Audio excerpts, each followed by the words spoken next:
topic is the best kept secret. That's the topic.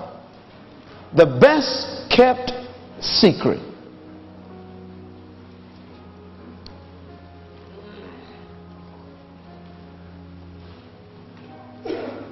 When I was a few hours ago in the beautiful city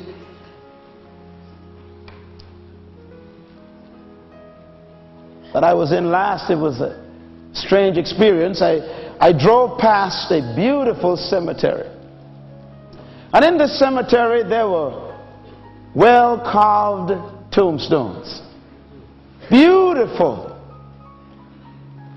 And as I drove past, there were perhaps thousands of graves in this cemetery. And I was once again reminded of something I discovered over 20 years ago. And that is, the wealthiest spot on this planet is not the diamond mines of South Africa.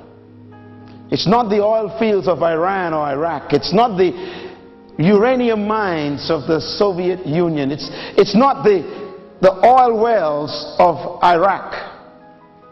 The wealthiest spot on this planet is not the sea food of the oceans.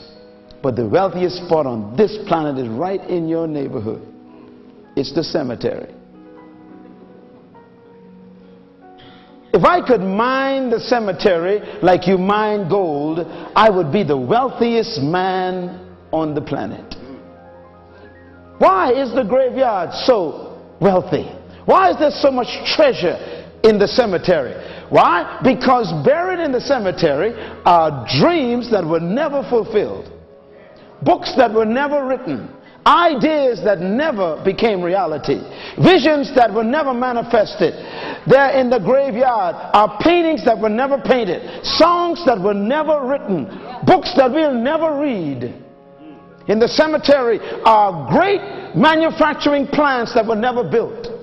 In the cemetery are sermons that were never preached.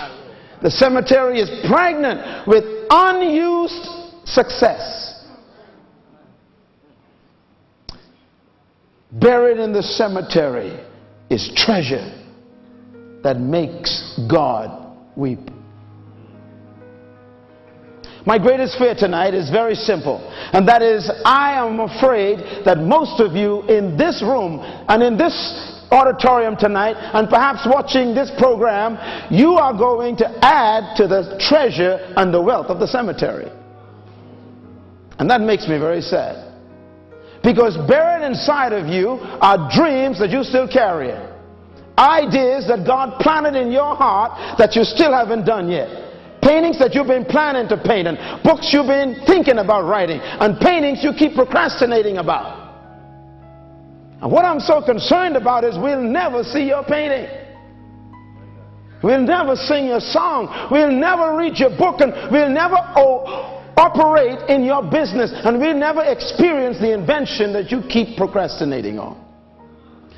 I trust that you will rob the graveyard of your treasure. Yes. I pray that you will disappoint the cemetery. I pray that when the morgue gets your carcass, it'll be empty.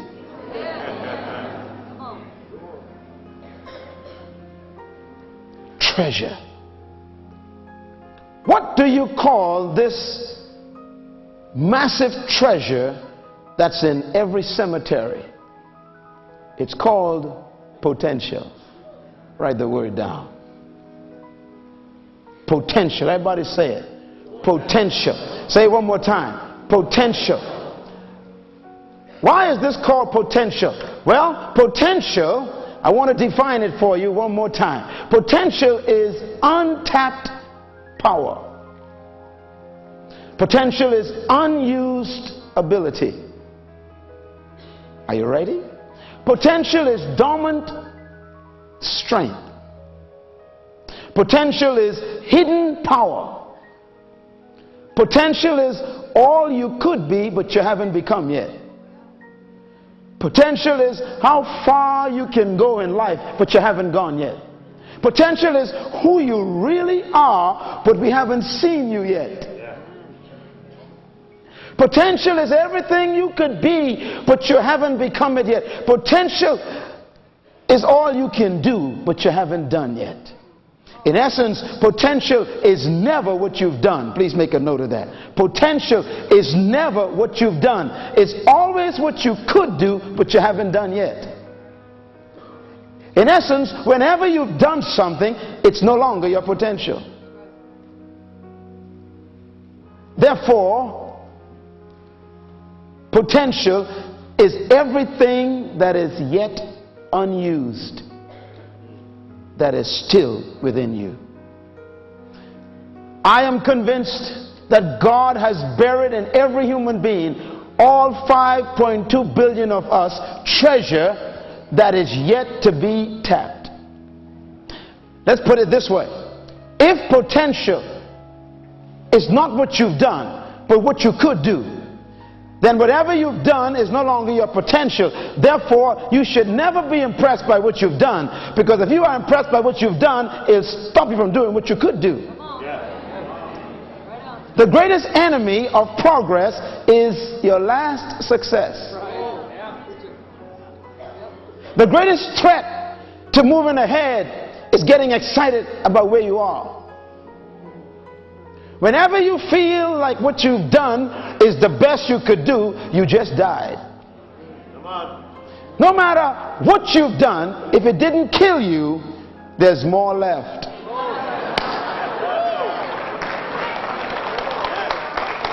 As long as you're breathing, God got something else left inside. Until you are gone, you're still pregnant. Because God sent you here, and no human being came to this planet empty. I repeat, no human came to this planet empty. You came here loaded, and you came here to make a deposit, and deposit you will make. And if you don't make, you are a generational thief, because you stole from the next generation. My Lord. The next generation is supposed to benefit from what you came to deliver. And if you settle down on what you've done and not do what you could do, then you rob them of what you came to leave for them to enjoy.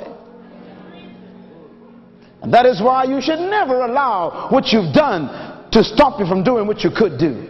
No matter how great what you've done is, don't park.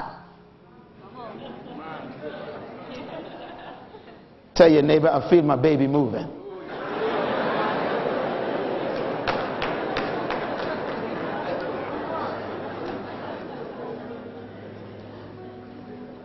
Now, I want to talk to you about the best kept secret.